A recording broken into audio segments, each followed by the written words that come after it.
देखिए, प्लूरल्स का सीधा मतलब है लोग, प्लूरल्स का मतलब है पीपल, प्लूरल्स का मतलब है कि इस लोकतंत्र की जो खूबसूरती है कि सारे लोगों को एक साथ, किसी भी जाति धर्म के लोग हैं सबको एक साथ लेकर चलना। मैं 5-6 महीने से पार्टी के साथ काम कर रहा हूं। पार्टी ने कभी नहीं कहा कि किसने बुरा किया, किसने क्या किया, इस पर बातें ना करें। आप इस पर बातें करें कि हम अब क्या कर सकते हैं। सवाल तब खड़े होने चाहिए जब कोई मिट्टी को छोड़कर एसी में जाए।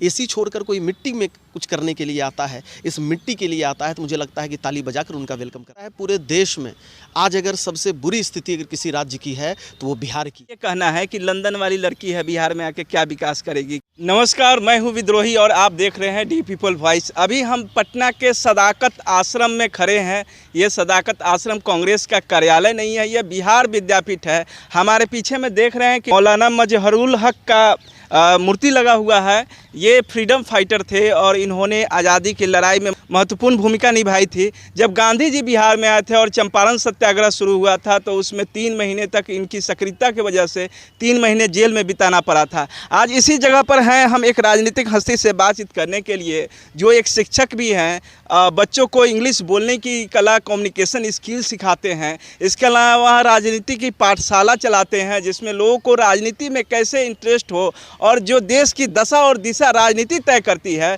उसमें लोग आगे आए हैं। तो ऐसे ही एक शिक्षक है हमारे बीच में। सबसे पहले बहुत बहुत स्वागत है Kumar Kanhaiya sir, D people भाई। जी धन्यवाद अनिल जी। सर, सबसे पहला सवाल कि आप एक राजनीतिक व्यक्ति नहीं हैं, शिक्षा से जुड़े हुए रहे हैं, सामाजिक रूप से काफ़ी एक्टिव रहे हैं, किसानों का आंदोलन लड़ा आपने, छात्रों और युवाओं को संगठित करके मोलेस्टेशन फ्री बिहार कैंपेन चलाया। आप राजनीतिक व्यक्ति नहीं रहे हैं, आप राजनीतिक पार्टियों से नहीं जुड़े। क्या कुछ दिखा आपको आज के समय में कि आप प्लूरल्स पार्टी को ज्वाइन कर लिए? अनिल जी, मुझे लगता है कि जहाँ तक राजनीति की बात है, हमारा दुर्भाग्य कहिए कि आज राजनीति उस स्तर पर पहुंच गई कि लोग यह बात करते हैं कि राजनीति में आप क्यों आए या राजनीति में आने की इच्छा क्यों हुई। बल्कि मुझे तो लगता है कि एक समाज का समृद्ध निर्माण बिना राजनीति के नहीं हो सकता। मुझे नहीं लगता कि कोई भी आदमी राजनीति से अछूता है। भले हमने आंखें मूंद ली और राजनीति गर्त में चला गया, राजनीति की बुरी अवस्था हो गई। इसलिए हर आदमी राजनीति में है और राजनीति की छोटी सी छोटी चीज़ से फ़र्क पड़ता है हमें। सर, एक सवाल जानना चाहेंगे कि जब राजनीति इतनी ही आवश्यक है, जब लोग ड्राइंग रूम में बैठ के कहते हैं आई हेट पॉलिटिक्स, और उसके बाद जब समाज की समस्याएं गिनाने लगते हैं कि इन समस्याओं का समाधान नहीं हुआ, आप मानते हैं कि हर समस्याओं का समाधान बिना राजनीति में आए हुए नहीं हो सकता है, तो ऐसी परिस्थिति में किसी राजनीतिक पार्टी को ज्वाइन करने में आपसे इतना विलम्ब क्यों हुआ, क्यों ये समय लगा कि आप अब जाके राजनीतिक पार्टी में ज्वाइन? देखिए, अगर आप मेरे से प्लूरल्स के बारे में बात करेंगे तो प्लूरल्स एक, मुझे लगता है कि युवाओं का सपना है। वह सपना पूरा हुआ। जो मैं कभी नहीं सोचा था कि कोई इतने शानदार ढंग से राजनीति करने जा रहा है, इसीलिए मैं अपने आप को दूर रखा था, क्योंकि मुझे लगता था कि राजनीति हम लोगों के लिए नहीं है। लेकिन thanks to plurals, thanks to madam Pushpam Priya Choudhary, जिन्होंने कि एक ऐसी राजनीति की शुरुआत की और युवाओं के साथ साथ बिहार को एक ऐसा विकल्प दिया कि मुझे लगता है कि इस राजनीति से पूरा देश सीखेगा, यह मुझे विश्वास है। आपने प्लूरल्स की बात की, पुष्पम प्रिया चौधरी जी अभी राजनीति में है, सो काफ़ी सक्रिय है और चर्चित चेहरा बनी हुई है।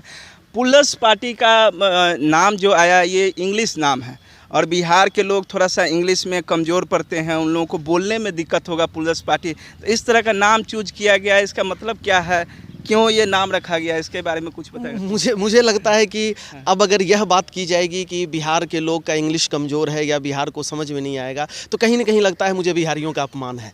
बिहारी आज अपने टैलेंट और अपनी मेहनत से आज पूरी दुनिया में राज कर रहे हैं। तो मुझे लेकिन शिक्षा का प्रतिशत वगैरह देखेंगे, गाँव में जब लोगों को जाएंगे और बताएंगे कि हमारी पार्टी प्लूरल्स है, तो फिर पूछेंगे क्या, तो फिर बताना पड़ेगा उनको, बताना पड़ेगा, सिखाना पड़ेगा बोलने का। देखिए, इसका जवाब मैं 2 तरीके से दूंगा। पहला जवाब तो यह है कि अगर आप बिहारियों की बात करें तो प्लूरल्स बोलने में दिक्कत नहीं होगा, क्योंकि बचपन से सिंगुलर प्लूरल ही लोग बोलना शुरू करते हैं। दूसरी बात कि ऐसा अगर मानना कि यहाँ के लोग नहीं समझेंगे, ज़रा सोचिए कि पहली बार जब कांग्रेस नाम आया होगा तो कितना खतरनाक होगा लोगों के लिए। लोग जब पहली बार सुने होंगे, मैं किसी पार्टी विशेष की बात नहीं कर रहा, लेकिन जब कोई नाम आता है, जब ज़रूरत होता है, तो समझिए कि क्वारंटीन कितना मुश्किल वर्ड है, फिर भी लोग समझ गए। तो मुझे नहीं लगता कि अगर यह मानसिकता हम रखेंगे कि बिहारी लोग को ऐसा कुछ हल्का नाम दिया जाए जो उनके जुबान पर चढ़ जाए, तो मुझे लगता है कि कहीं ना कहीं हम लोग आज भी बिहारियों को अंडर एस्टिमेट कर रहे हैं। बिहारी कभी अंडर एस्टिमेट नहीं किए जाने वाले लोग हैं और इसलिए शायद पूरे इसका मतलब क्या है? प्लूरल्स का मतलब क्या है? देखिए, प्लूरल्स का सीधा मतलब है लोग, प्लूरल्स का मतलब है पीपल, प्लूरल्स का मतलब है कि इस लोकतंत्र की जो खूबसूरती है कि सारे लोगों को एक साथ, किसी भी जाति धर्म के लोग हैं सबको एक साथ लेकर चलना। एक सवाल आपसे लोगों के जहन में बार बार आता है कि जब पुष्पम प्रिया चौधरी जी बिहार आई थी तो उन्होंने पेपर में ऐड दिया कि मुख्यमंत्री उम्मीदवार, जबकि हम लोग के यहाँ का जो चुनावी जो प्रणाली है उस चुनावी प्रणाली में हमारी जनता मुख्यमंत्री का चुनाव नहीं करती है। वो विधानसभा चुनाव होता है, उसमें विधायक चुने जाते हैं, विधायक सदन में जीतने के बाद जाके मुख्यमंत्री का, तो डायरेक्ट ये मुख्यमंत्री कैंडिडेट क्या मुख्यमंत्री का चुनाव कैसे? नहीं, मुझे लगता है कि उस दिन 8 मार्च था और महिला सशक्तिकरण का दिन था और इसलिए शायद एक जो लड़कियों को लेकर दिमाग में है कि लड़कियां ये नहीं कर सकती या लड़कियां में वो क्षमता नहीं है, तो शायद 8 मार्च को यह एक कोशिश थी कि महिला सशक्तिकरण और लड़की एक बहुत बेहतरीन लीडर हो सकती है। देखिए, एक कहावत है, मेल लीडर्स वो लीडर्स होते हैं जो आपको वहाँ ले जाएंगे जहाँ आप जाना चाहते हैं, और जब कोई फीमेल लीडर्स बनती है वो आपको वहाँ ले जाते हैं जहाँ आपको होना चाहिए। तो मुझे लगता है कि यह स्वर्णिम दौर है कि जैसे हम लोग आज तक घर में, हमको लगता है कि एक घर को सुसज्जित करने में माँ का जो एक अहम रोल होता है, तो अगर एक लड़की लेडी अगर बिहार का निर्माण करती है तो, या बिहार को लीड करती है, तो बिहारियों के लिए एक स्वर्णिम दौर है। जब आप कोई काम करने की कोशिश करते हैं तो आपके पास एक ढांचा होना चाहिए, आपके पास एक स्ट्रॉन्ग विज़न होना चाहिए और उस विज़न को पूरा करने के लिए एक मिशन होना चाहिए।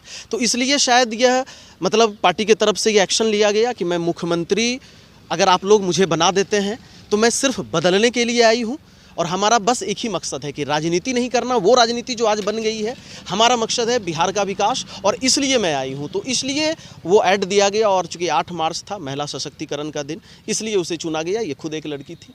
महिला सशक्तिकरण के दिन महिलाओं को मुख्यमंत्री पद तक पहुंचाने के लिए एक प्रयास प्लस पार्टी के द्वारा किया जा रहा है। सर, एक बात जानना चाहेंगे, अभी बताया जाता है कि राजनीति की जो समझ है वो विकसित होने में कई वर्ष लगते हैं, लोगों को अपना पूरा जीवन खपाना पड़ता है, तब जाके समाज के जो वास्तविक मुद्दे हैं और उनका समाधान क्या हो, एक पार्टी का विचारधारा क्या हो, ये तमाम चीज़ें होती है, उसको डेवलप करने में एक वक्त लगता है। अभी कुछ समय पहले ये पार्टी खड़ी हुई है, रजिस्ट्रेशन हुआ, अभी चुनाव चिन्ह भी नहीं मिला है। इतने कम समय में आप यहाँ के मुद्दों को कैसे चिन्हित करेंगे, कैसे उन चीज़ों को चुनाव में मुद्दा बनाएंगे ताकि अन्य राजनीतिक दल भी इसको उठा सके और आप जीतकर उन मुद्दों पर काम करेंगे, कैसे ये संभव है? मुझे तो लगता है कि पूरा बिहार और पूरे बिहारी इसी में फेमस हैं कि इतिहास लिखा जाए। तो इस बार बिल्कुल इतिहास लिखा जाएगा ताकि बिहारियों का सीना और पूरा देश, पूरा दुनिया देखेगा कि बिहारी क्या कर सकते हैं, पहली बात।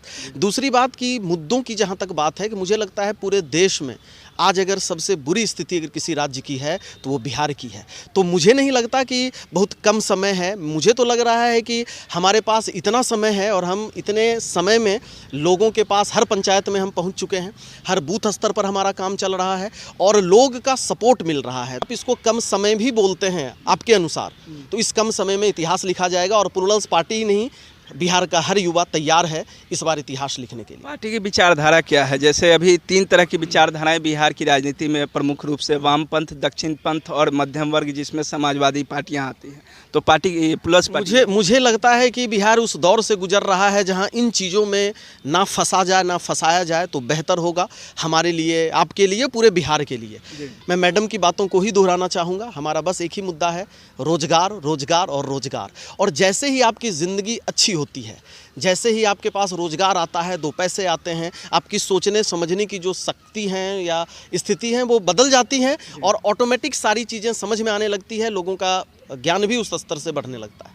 सर, एक चीज़ जानना चाहेंगे कि 30 साल लॉकडाउन ये आप लोग का एक कैंपेन चल रहा है, स्लोगन चल रहा है, तो इसका मतलब क्या है कि जो पिछले 15 साल लालू यादव जी का शासन रहा, जिसमें वो सामाजिक न्याय की बात करते हैं, नीतीश कुमार जी का 15 साल सुशासन की बात रही, तो क्या इन दोनों सरकारों के बारे में 30 साल का लॉकडाउन बताते हैं? तो क्या मुझे तो लगता है कि आपने मुझसे कहा कि आप किसी राजनीतिक दल में नहीं थे और आप राजनीतिक पाठशाला भी चला रहे थे, कई बार युवाओं को आप सिखाते रहे कि राजनीति अच्छी होनी चाहिए, देखो कौन और कैसे राजनीति अच्छी होगी। आपने यह सवाल मुझसे पूछा, मुझे लगता है कि सबसे बेहतरीन जो प्लूरल्स पार्टी है और मुझे अगर कहा जाए कि टॉप पर रखने के लिए कि इसका एक पॉइंट आप बताएं, वो पॉइंट है पॉजिटिव पॉलिटिक्स।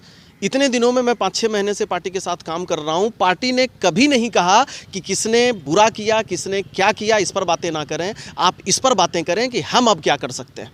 किसने क्या कर दिया उस पर अगर हम उलझेंगे तो फिर उलझ कर रह जाएंगे। हमें अब इस पर बातें करनी है कि हम और आप मिलकर बिहार को कितना सशक्त बना सकते हैं, पहली बात। दूसरी बात, मैं कई बार मैडम पुष्पम प्रिया चौधरी ने इस बात को दोहराया है कि 30 साल का मतलब यह कतई नहीं है कि 15 साल या कोई जंगल राज, मैं उसकी बातें नहीं कर रहा हूँ। 30 साल का मतलब है कि जब आर्थिक क्रांति आई थी इस देश में, आज से लगभग 28-30 साल पहले, उस आर्थिक क्रांति में देश के अलग अलग राज्य, देश के कई राज्य कहाँ से कहाँ पहुँच गए, और आज हमारे यहाँ विकास का मतलब सड़क और पानी ही है। अब इससे बड़ा दुर्भाग्य क्या होगा कि अगर आप बिजली और सड़क, 21वीं शताब्दी में दुनिया कहाँ से कहाँ पहुँच गई, हमारे देश में कई राज्य कहाँ से कहाँ पहुँच गए, और हम आज भी विकास मतलब बिजली ही समझते हैं और सड़क ही समझते हैं। यह हमारा दुर्भाग्य है।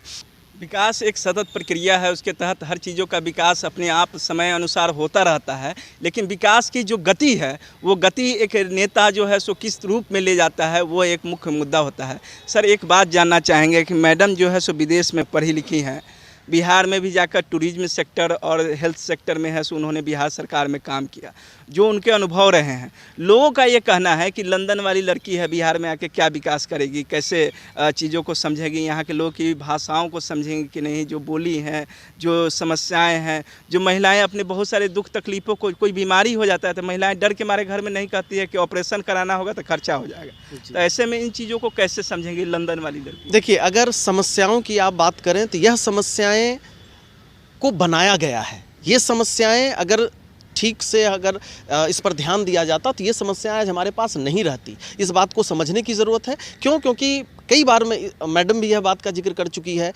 कि इसको और भी राज्य जो हैं वो कहाँ से कहाँ पहुँच गए। तो ऐसी बात नहीं है कि यहाँ के लोग को समझ में नहीं आता है, उनके पास ऑप्शन नहीं है, उन्हें यह समझ में नहीं आता कि हम कहाँ जाएं। एक जगह चौपटता की लड़ाई हो जाती है, दूसरी तरफ महाचौपटता की लड़ाई हो जाती है, तो वो उधेड़ बुन में फंस जाते हैं कि हमें जाना कहाँ है। अब मैं आपके सवाल पर आता हूँ कि लंदन वाली लड़की, मुझे लगता है बिहार पूरे देश में एकमात्र ऐसा राज्य है जहाँ सबसे ज़्यादा पलायन होता है। छठ पूजा जो हमारा महापर्व है, उस छठ पूजा में जो सबसे ज़्यादा भीड़ अगर किसी प्रदेश में लौटती है तो वो हमारे बिहार में है। तो पलायन करने के लिए तो मजबूर कर दिया गया है लोगों को कि लोग पलायन करते हैं। तो मुझे लगता है कि आज अगर आप बात कर रहे हैं लंदन वाली लड़की, ये लंदन वाली लड़की नहीं है, इनकी पढ़ाई लिखाई सब यहीं से हुई। और आपने बहुत अच्छी बातें की हैं कि ये टूरिज्म डिपार्टमेंट में भी थी, आपने यह बातें की। तो मुझे तो लगता है कि यह एक प्रोसेस है एक्सपीरियंस का, और हमारे लिए वो कितना खुदकिस्मत है कि वो बिहार की मिट्टी को समझी, यहाँ की सरकार की पॉलिसी को समझी और लंदन गई, वहाँ से अनुभव लिया और सारी सुख सुविधाओं को छोड़कर वो बिहार लौटी और इस मिट्टी के लिए कुछ करना चाहती है। तो सवाल तब खड़े होने चाहिए जब कोई मिट्टी को छोड़कर एसी में जाए। एसी छोड़कर कोई मिट्टी में कुछ करने के लिए आता है, इस मिट्टी के लिए आता है, तो मुझे लगता है कि ताली बजाकर उनका वेलकम करना चाहिए। सर, अभी विधानसभा चुनाव आने वाला है और इसमें सुनने में आ रहा है कि पुलिस पार्टी सभी सीटों पर चुनाव लड़ेगी, तो कैंडिडेट का सिलेक्शन प्रोसीड्योर क्या होगा? आप अगर सिलेक्शन प्रोसीजर की बात करें तो हमारा बस एक ही मकसद है, और इसलिए भी मैं इस इंटरव्यू के माध्यम से चाहता हूं कि सारे बिहारवासी देखें, पूरे देश के लोग देखें, पूरे दुनिया के लोग देखें। पहली बार ऐसा हुआ है कि एप्लीकेशन फॉर्म ओपन है, कोई भी एप्लीकेशन फॉर्म भर सकता है। नहीं, इससे पहले आम आदमी पार्टी ने भी फॉर्म भरवाया था। देखिए, आम आदमी पार्टी से इसकी तुलना ना हो, चुकी आम आदमी पार्टी आंदोलन की उपज थी। आम आदमी पार्टी फॉर्म नहीं हुआ था देश बदलने के लिए, ये फॉर्म हुआ है प्रदेश बदलने के लिए। इसलिए उससे तुलना ना किया जाए, क्योंकि दुनिया जानती है कि वो एक आंदोलन की उपज थी। ये आंदोलन की उपज नहीं है, इसमें से पॉलिसी मेकर्स की टीम बैठी है और ये डिसाइड की है कि हमें बिहार बदलना है। तो उस चीज़ को हम हटा दें, और सबसे पहला चीज़ कि एप्लीकेशन फॉर्म है कि कोई भी भर सकता है, इंटरव्यू है।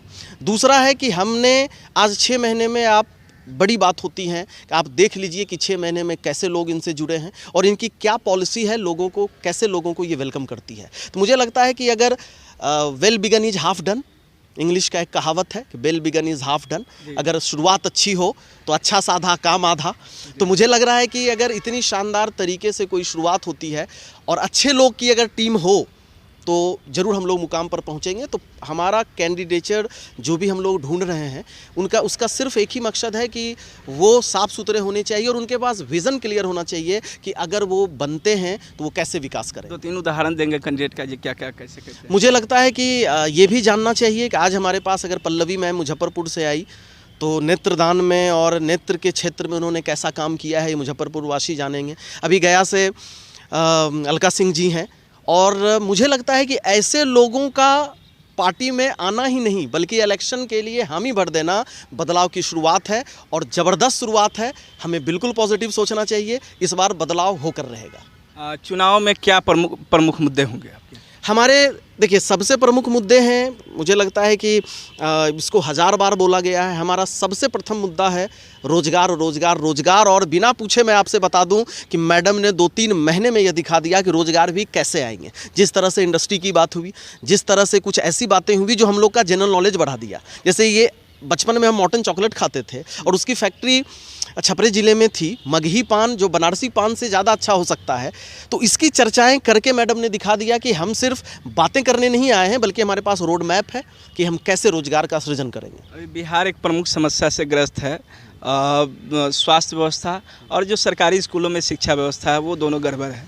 इसके अलावा अगर हम बात करें तो किसानों की समस्या प्रमुख है, बाढ़ में और सुखाड़ में है सो हर बार किसान है सो मार झेलता रहता है। तो इनके लिए क्या आपके पास है सो व्यवस्था? मुझे लगता है कि इसकी भी शुरुआत हम लोगों ने कर दी है और पहली बार ऐसा हुआ है कि हमने एक अलग से अपना डोमेन बनाया और उस डोमेन में उनको हमने प्रेसिडेंट बनाया, उस डोमेन में जो कृषि पंडित के नाम से फेमस है, विष्णुदेव मंडल जी, जो कि राष्ट्रपति द्वारा पुरस्कृत उन्हें किया गया और उन्होंने रिसर्च की है कृषि पर। तो मुझे लगता है कि ये एक्शन बता देगा कि हम कृषि के लिए कितने तैयार हैं। यह जो टीम बन रही है, ऊपर में जितने लोग बैठे हुए हैं सारे लोग पॉलिसी मेकर्स के साथ एक्सपीरियंस्ड लोग हैं। और यहाँ तक कि अभी नालंदा ज़िले की भी हमारे जो जिला प्रभारी हैं, मुझे लगता है कि उन्होंने गिनीज बुक में अपना नाम दर्ज करवाया है और ये चीज़ें ऐतिहासिक हैं, ये चीज़ें लोगों को जानना चाहिए। राजनीति से इंटरेस्ट ना भी हो, कृषि में उन्होंने गिनीज बुक में नाम यस उनको जानना चाहिए कि उन्होंने यह बताया कि कम मतलब छोटे से ज़मीन में भी अगर आपके पास अच्छी विधि हो, नॉलेज हो तो आप कितने बड़े पैमाने पर उत्पादन कर सकते हैं। तो मुझे लगता है कि इतनी मेहनत करने की ज़रूरत नहीं होती अगर उन्हें कोई शॉर्टकट तरीका अपनाना होता। ये विकास के लिए ही आई हैं, ये रोजगार के लिए ही आई हैं, इसलिए इतने बेहतरीन तरीके से यह काम कर रही है। तो ये थे कुमार कन्हैया सर, जो प्लस पार्टी को लेके जो तमाम सवाल लोगों के मन में, लोगों के जेहन में उठ रहे हैं, उन सब का काफ़ी विस्तार से जवाब दे रहे थे। प्लस की क्या आइडियोलॉजी होगी, क्या मुद्दे होंगे, कैसे वो चुनाव लड़ेगी, इन तमाम सवालों का जवाब कुमार कन्हैया सर ने दिया।